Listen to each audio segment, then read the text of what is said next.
আসসালামু আলাইকুম প্রিয় বন্ধুরা, জ্যামিতির ক্লাসে তোমাদেরকে স্বাগত জানাচ্ছি। জ্যামিতির ক্লাস শুরু করার আগে আমাদেরকে কিছু বেসিক ধারণা নিতে হবে। যেমন প্রথমে হচ্ছে বিন্দু। বিন্দু কি? যার কোনো অংশ নেই, তাই হচ্ছে বিন্দু। তারপরে হচ্ছে রেখা কি? বিন্দু চলার পথকে রেখা বলে। রেখার কিন্তু কোনো উচ্চতা নেই, দৈর্ঘ্য শুধু দৈর্ঘ্য আছে, প্রস্থ এবং উচ্চতা নেই। তো রেখার কোনো প্রান্তবিন্দুও নেই, অর্থাৎ রেখার শুরু বা শেষ নেই।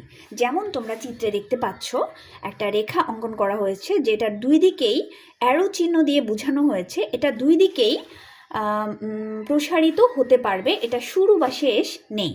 তারপরে হচ্ছে রশ্মি। রশ্মির শুরু আছে, শেষ নেই। কোনো নির্দিষ্ট বিন্দু থেকে কোনো সরল রেখা যে কোনো একদিকে অসীম পর্যন্ত বিস্তৃত হলে তাকে রশ্মি বলে। যেমন তোমরা চিত্রের মধ্যে দেখতে পাচ্ছ যে একটা বিন্দু এ থেকে একটা রশ্মি শুরু হয়েছে, যেটা অ্যারো চিহ্ন দিয়ে বোঝানো হয়েছে এটা অসীম পর্যন্ত বিস্তৃত হতে পারে। তারপরে হচ্ছে রেখাংশ। রেখাংশ কি? কোনো রেখার উপরস্থ কোনো নির্দিষ্ট বিন্দু থেকে অপর একটি নির্দিষ্ট বিন্দুর দূরত্বকে রেখাংশ বলে, অর্থাৎ রেখাংশের শুরু এবং শেষ উভয়ই আছে। চিত্রে তোমরা দেখতে পাচ্ছ একটা রেখা অঙ্কন করা হয়েছিল যেটা দুই পাশে অ্যারো আছে, তার উপরস্থ দুইটা বিন্দু এ এবং বি। এই এ বি হচ্ছে একটা রেখাংশ। কোণের আসল আলোচনায় চলে আসি। কোণ হচ্ছে একই সমতলে দুইটি রশ্মির প্রান্তবিন্দু একই হলে উক্ত বিন্দুতে কোণ উৎপন্ন হয়। রশ্মি দুইটিকে কোণের বাহু এবং এদের সাধারণ বিন্দুকে শীর্ষবিন্দু বলা হয়। যেমন এই চিত্রে এটা যদি আমি ও বিন্দু দেই, এটা যদি এ হয় আর এটা যদি বি রশ্মি হয়, ও এ আর ও বি হচ্ছে দুইটা রশ্মি যেগুলোকে হচ্ছে কোণের বাহু বলা হয়। আর এই যে ও বিন্দুতে যে কোণ উৎপন্ন হয়েছে এটা হচ্ছে, এই ও বিন্দুটা হচ্ছে শীর্ষবিন্দু, এটা হচ্ছে শীর্ষবিন্দু। এবার আসি কোণের বিভিন্ন ধরন নিয়ে। প্রথমে আলোচনা করি সমকোণ নিয়ে। আচ্ছা, তোমরা জানো যে কোণ অনেক ধরনের আছে। সমকোণ, সূক্ষ্ম কোণ, তারপরে স্থূল কোণ, তারপরে হচ্ছে যে সন্নিহিত কোণ, সরল কোণ, প্রবৃদ্ধ কোণ, বিপ্রতীপ কোণ, পূরক কোণ, সম্পূরক কোণ, নানান ধরনের কোণ রয়েছে। তো আমরা আজকের এই ক্লাসে বিভিন্ন ধরনের কোণ নিয়ে আলোচনা করব। প্রথমে আমরা শুরু করি সমকোণ দিয়ে। সমকোণ সবথেকে কমন একটা কোণের নাম, তোমরা সবাই নিশ্চয়ই শুনেছো যে সমকোণ মানে হচ্ছে 90 ডিগ্রি কোণ। এটা তোমরা সবাই জানো। সমকোণ হচ্ছে যে কোনো একটা সরল রেখার উপরে যদি একটা লম্ব অঙ্কন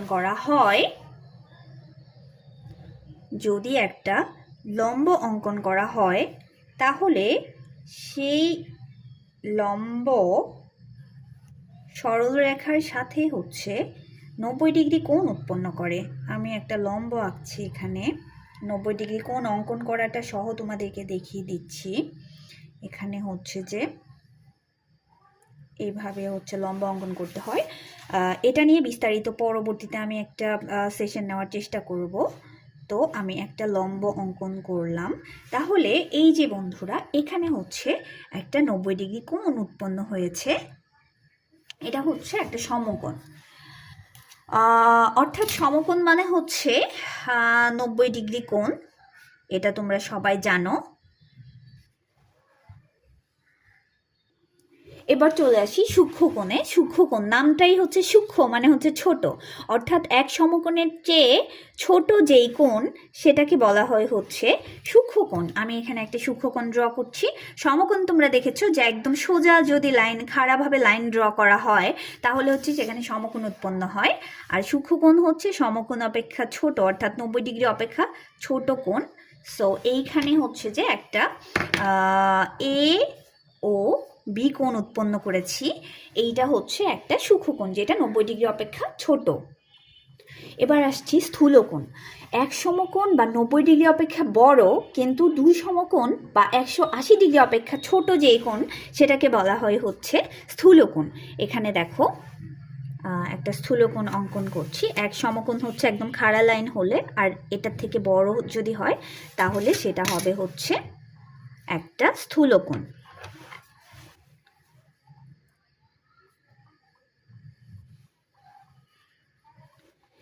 এখানে এ ও বি কোণ হচ্ছে একটা স্থূলকোণ, কারণ এটা 90 ডিগ্রি অপেক্ষা বড় কিন্তু 180 ডিগ্রি অপেক্ষা ছোট।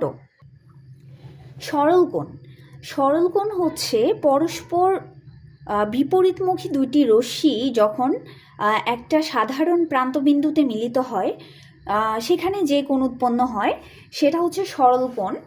সরলকোণের মান হচ্ছে 180 ডিগ্রি অর্থাৎ 2 সমকোণ। অর্থাৎ এটা একটা রশ্মি আর আরেকটা রশ্মি বিপরীত দিক থেকে আসছে, একটা বিন্দুতে মিলিত হয়েছে। ধরি এটা হচ্ছে ও বিন্দুতে মিলিত হয়েছে।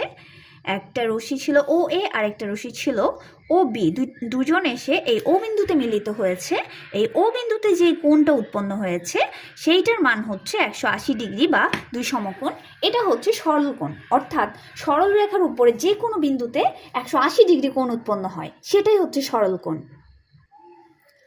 প্রবৃদ্ধ কোণ, যেই কোণটা 2 সমকোণ বা 180 ডিগ্রি অপেক্ষা বড় কিন্তু 4 সমকোণ বা 360 ডিগ্রি অপেক্ষা ছোট সেটাকে হচ্ছে প্রবৃদ্ধ কোণ বলে। তো আমরা প্রবৃদ্ধ কোণ অর্থাৎ 180 ডিগ্রির চেয়ে বড় কোণ এবং 360 ডিগ্রির থেকে ছোট কোণ কিভাবে অঙ্কন করব একটু খেয়াল করো। যে কোনো একটা রশ্মি অঙ্কন করে নিচ্ছি আমি। তারপরে এটা আমরা জানি যে 180 ডিগ্রি অপেক্ষা বড় এবং 360 ডিগ্রি অপেক্ষা ছোট। সো 180 ডিগ্রি অপেক্ষা মানে এই লাইনটা এদিকে বাঁকা করে দিতে হবে, এই রশ্মিটা এখানে বাঁকা করে দিতে হবে। এই রশ্মিটা বাঁকা করে দিলে এখানে যে কোণটা উৎপন্ন হয়েছে এইটা হচ্ছে একটা 180 ডিগ্রি অপেক্ষা বড় প্রবৃদ্ধ কোণ। এটা হচ্ছে একটা প্রবৃদ্ধ কোণ। হ্যাঁ, এইটা হচ্ছে যে এ ও বি কোণ, এটা হচ্ছে একটা প্রবৃদ্ধ কোণ যেটা 180 ডিগ্রি অপেক্ষা বড় এবং 360 ডিগ্রি অপেক্ষা ছোট। এবার চলে আসি অন্য কয়েকটা ধরনের কোণের আলোচনায়। প্রথমে আসি সন্নিহিত কোণ। সন্নিহিত কোণ হচ্ছে পাশাপাশি অবস্থিত দুইটা কোণ যাদের শীর্ষবিন্দু একই। 3টে কন্ডিশন ফিল আপ করতে হবে। একটা হচ্ছে শীর্ষবিন্দু একই হবে, একটি সাধারণ রশ্মি থাকবে এবং কোণদ্বয় সাধারণ রশ্মির বিপরীত পাশে অবস্থান করবে। এখন চিত্র অঙ্কন করে দেখাই, বিষয়টা আরও ক্লিয়ার হবে। যে কোনো একটা রশ্মি অঙ্কন করলাম, তারপর হচ্ছে যে প্রথমে আরেকটা রশ্মি অঙ্কন করলাম। 3টা রশ্মি থাকবে মোট, একটা শীর্ষবিন্দু হবে এবং একটা সাধারণ রশ্মি থাকবে যেটা হচ্ছে দুইটা কোণেরই একটা বাহু হবে আর কি। এটা একটা কোণ আর এটা আরেকটা কোণ। এখানে হচ্ছে এ বি সি। এখানে ও হচ্ছে তাদের শীর্ষবিন্দু। দেখো দুইটা কোণেরই কিন্তু এখানে দুইটা কোণ উৎপন্ন হয়েছে, একটা হচ্ছে এ ও বি কোণ আর একটা হচ্ছে বি ও সি কোণ, অর্থাৎ এই কোণটা।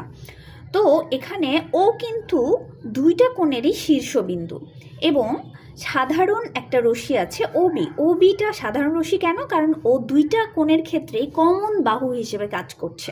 আরেকটা শর্ত ছিল কোণদ্বয় সাধারণ রশ্মির বিপরীত পাশে অবস্থান করবে, অর্থাৎ সাধারণ রশ্মি হচ্ছে ওবি, তার বিপরীত পাশে দেখো একটা হচ্ছে এটা কোন দিক, ডান দিকে আছে, আরেকটা হচ্ছে বাম দিকে, অর্থাৎ বিপরীত পাশে অবস্থান করছে। এক্ষেত্রে এ ও বি কোণ সন্নিহিত কোণ হচ্ছে বি ও সি কোণ, অর্থাৎ ওরা দুজন হচ্ছে সন্নিহিত কোণ। সন্নিহিত কোণের মধ্যে দুইটা কোণ ব্যাপক আলোচনায় আসে বা আমাদের কাজে লাগে। সেটা হচ্ছে একটা হচ্ছে তার পূরক কোণ, আরেকটা হচ্ছে সম্পূরক কোণ। পূরক কোণ হচ্ছে দুটি সন্নিহিত কোণের যোগফল যদি এক সমকোণ বা 90 ডিগ্রি হয় তাহলে উক্ত দুইটি কোণ পরস্পর পূরক কোণ। এখানে তোমাদেরকে চিত্রের মাধ্যমে আমি দেখাচ্ছি একটা সরলরেখা। এখানে হচ্ছে যে একটা ধরে নেই আমরা যে এটা একটা 90 ডিগ্রি কোণ এখানে উৎপন্ন হয়েছে, ধরে নিই ও এ ও বি হচ্ছে একটা 90 ডিগ্রি কোণ ধরে নিই। তো এটাকে যদি আবার দুই ভাগে ভাগ করা হয়, যে কোনো দুই ভাগে, ধরে নিচ্ছি যে এটাকে একটা অসমান দুইটা ভাগে ভাগ করা হলো। এটাকে ধরে নিচ্ছি যে এটা হচ্ছে 30 ডিগ্রি। তাহলে এই পাশটা হবে হচ্ছে 60 ডিগ্রি। 30 ডিগ্রি আর 60 ডিগ্রি মিলে 90 ডিগ্রি হচ্ছে। অর্থাৎ এই এ ও সি কোণ হচ্ছে বি ও সি কোণের পূরক কোণ। আবার বিপরীতভাবে বি ও সি কোণ হচ্ছে এ ও সি কোণের পূরক কোণ।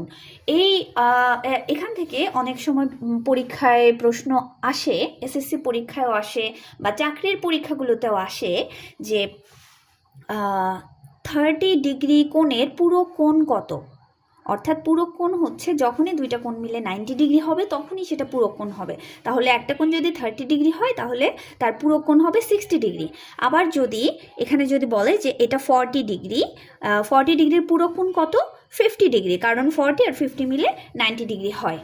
সো এই হচ্ছে পূরক কোণ। সম্পূরক কোণ, দুইটি সন্নিহিত কোণের যোগফল। সম্পূরক কোণও কিন্তু এক ধরনের সন্নিহিত কোণ।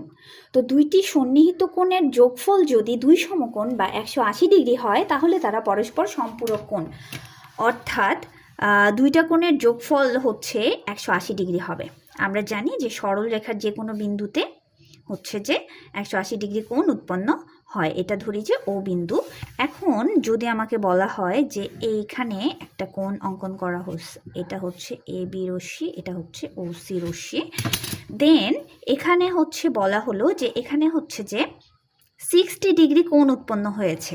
তাহলে এই বি ও সি কোণের সম্পূরক কোণ কত?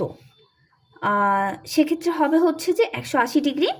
আমরা জানি সম্পূরক কোণ দুইটা মিলে যোগ হয়ে হচ্ছে 180 ডিগ্রি হয়। 180 ডিগ্রি মাইনাস হচ্ছে এই 60 ডিগ্রি, বাংলা ইংলিশ একসঙ্গে লিখে ফেলতেছি, ইকুয়ালস টু হচ্ছে যে 120 ডিগ্রি। সো এই কোণটা হবে হচ্ছে 120 ডিগ্রি। অর্থাৎ এখানে এ ও সি কোণ হচ্ছে বি ও সি কোণের সম্পূরক কোণ। বিপ্রতীপ কোণ হচ্ছে কোনো কোণের বাহুদ্বয়ের বিপরীত রশ্মিদ্বয় যে কোণ উৎপন্ন করে তা ওই কোণের বিপ্রতীপ কোণ। বিপ্রতীপ কোণদ্বয় পরস্পর সমান হয়। আমরা যদি এরকম দুইটা রেখা অঙ্কন করি সহজে বিপ্রতীপ কোণ অঙ্কন করা যায়। এখানে হচ্ছে যে এটা ধরে নিচ্ছি যে এ বি একটা রেখা আর এটা হচ্ছে সি ডি একটা রেখা, পরস্পর ও বিন্দুতে ছেদ করেছে ওরা। তাহলে এখানে বি ও সি একটা কোণ উৎপন্ন হয়েছে। তার বিপরীত যেই হচ্ছে রশ্মিদ্বয় আছে বাহু, এদের বিপরীত যে রশ্মিদ্বয় আছে, ও বি রশ্মির বিপরীত রশ্মি হচ্ছে ও এ, আর ও সি রশ্মির বিপরীত রশ্মি হচ্ছে ও ডি। ওরা এ ও ডি কোণ উৎপন্ন করেছে। তাহলে বি ও সি কোণের বিপ্রতীপ কোণ হচ্ছে এই এ ও ডি কোণ। আবার এই বি ও ডি কোণ এর বিপরীতীপ কোণ হচ্ছে সি ও এ কোণ। এই কোণ দুইটা পরস্পর সমান, অর্থাৎ বি ও সি কোণ সমান এ ও ডি কোণ, এবং বি ও ডি কোণ সমান হচ্ছে এই সি ও এ কোণ।